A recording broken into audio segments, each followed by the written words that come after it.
Welcome my students of Universidad Tech Milenio. In this case, I did the video for you, my students of English 9, related about Model 2 Cultural Advertising and Sales, related specifically about Topic 8 Forecast and Results, talking about the conditional sentences, which is the grammar part of this, and I'll be your host for this. I'm your teacher, Ruben Ramirez. So let's start with this. What is a conditional sentence? A conditional sentence is basically two sentences linked by one particular statement, which is a condition. The condition is basically stating the relation of those two sentences in an order of action. Basically narrates an action and a reaction, or action and a consequence. There are four types of conditionals: 0, 1, 2, and 3, and I divided them as the following. We have 0 conditional and first conditional. We have 0 and 1.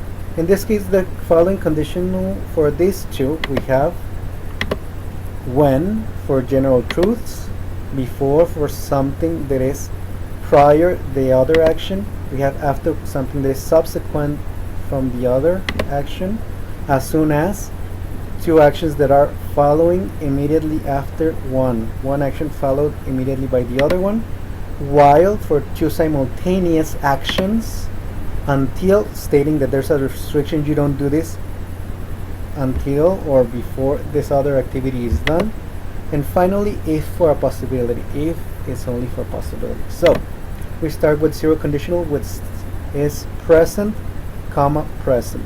In this case, we can use this in affirmative or negative.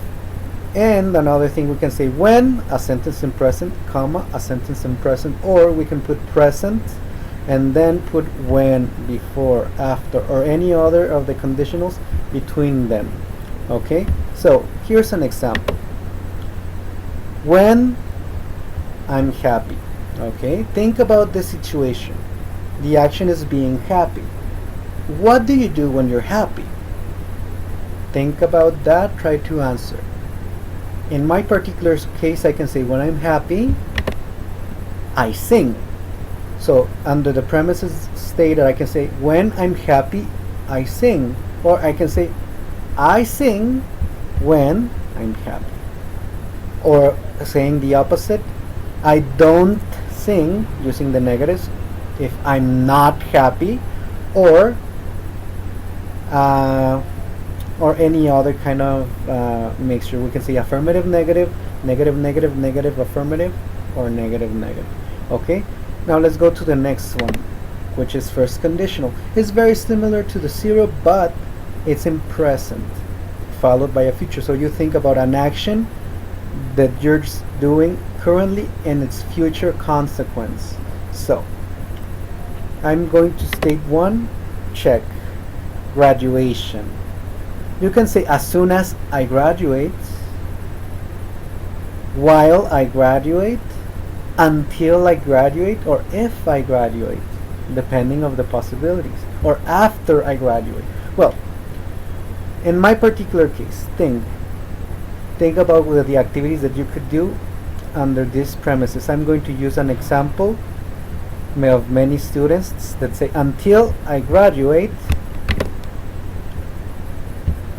I will start working, or I will work. I will work until I graduate, or I will start working until I graduate. So you're stating of an action, present, and the future consequence of that. Okay? So those are real actions, real reactions that are real. Now let's focus on second and third conditional, which is hypothetical situation. So you imagine an action and you imagine a reaction in both cases. Let's start with conditional 2. First, the conditional, since it's only possibilities, we only use if, no other.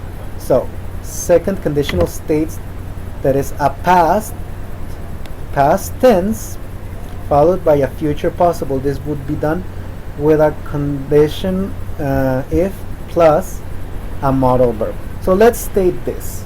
Since we're imagining actions and reactions, we can imagine the following. If I saw a ghost, think about your reaction. What would be your reaction if you saw a ghost? Okay. In this particular sense, I can say that if I saw a ghost, I would be scared, just like that little boy. Look at that face. I would make that face or something very peculiar. So, second conditional is describing an action and your possible reaction, even if it's something totally that we can consider unreal. Ghosts, many people consider them to be unreal. Okay, now let's go to the third conditional, which is, grammatically speaking, past perfect, which is had in the verb in past participle, had been, had seen, had done, and the future perfect possible, which is future perfect would, could, may, or might. Or let's use could in this particular sense. So we say would have, and the participle been, would have seen. We use third conditional to describe activities of the present. We think in the present, and we think how our life would have been different if something had happened in the past. Example: if I had studied. Look at this guy. Looks fun. Look at this. He's homeless. Will work for food.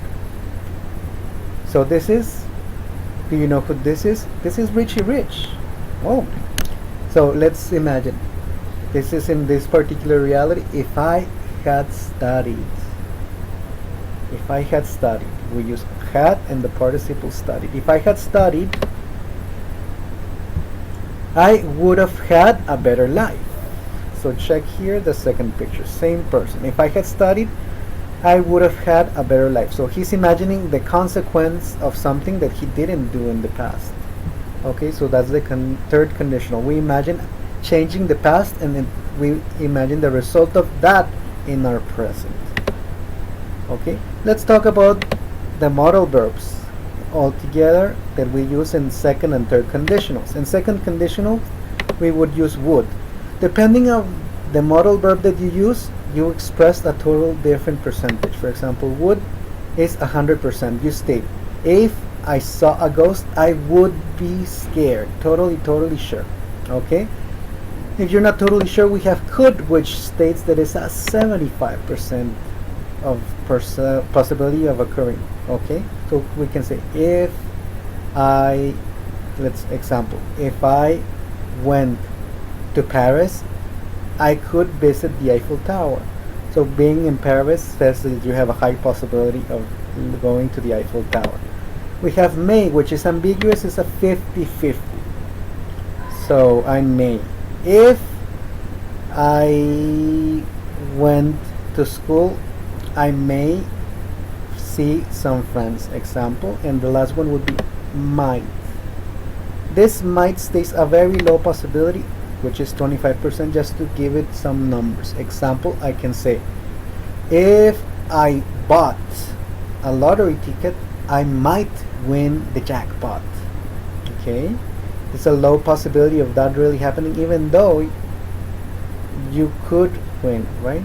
So these percentages are the same for third conditional, but in third conditional the structure changes a little bit. We use would plus have and then the participle. I would have been, would have done, would have seen. Could have, may have, and might have. Okay, so we use those. Or we can use the contraction would have, could have, may have, and might have. Okay, so this is a little insight related to modal verbs and conditional tenses. Okay, the only thing that we need to do is check the references besides the Blackboard, which is a good reference and gives you good details of what we do, but I have also the textbook Brocard 2007 Business Benchmark Advanced. This is the textbook for this course that we can use also as reference to get further information about the topic. We have conditionals recovered June 27, 2004 at www.perfectenglishgrammar.com, conditional HTML. This is a site for explanations and for exercises. If you need exercises, you can go straight to that one. Another one that is good for that one is English Hilfen Conditionals, recovered June 26, at http://www.english.sch-de English grammar if htm. Okay, you have an assignment related to this. With the vocabulary learned plus the conditionals explained, you're going to do 5 sentences of each conditional that should be presented for next class. Okay, so that will be all for now on my behalf. I hope you have a good week, and that will be all for now from your teacher, Ruben Ramirez. Have fun, take care, and I'll see you in class, and please bring your assignment. Thank you.